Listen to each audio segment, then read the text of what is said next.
Hey, Futurist, Jim Carroll. You've heard a lot about location intelligence, and that's the capability to understand the world in two dimensions.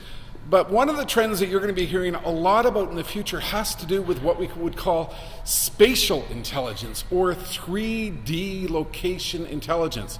It doesn't just involve a point on a spot on a map, but it actually involves somewhere in space in 3 dimensions. And once we can understand and interpret that data, we can do a lot of very unique things. One of the best ways to understand this is what might happen in the world of exercise as we marry the concept of spatial intelligence with smart, hyper-connected clothing.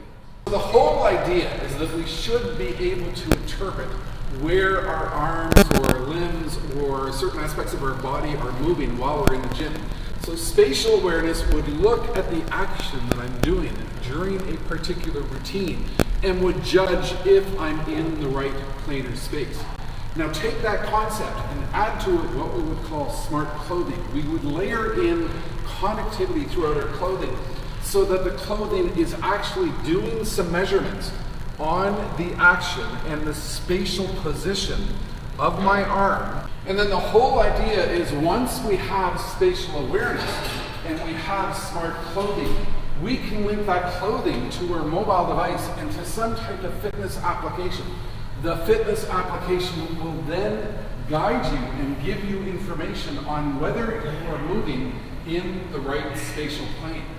You then add to this gamification concepts where you can be rewarded if you're doing the right thing. And all of a sudden you have a marriage between spatial awareness, smart clothing, mobile devices, and gamification technologies.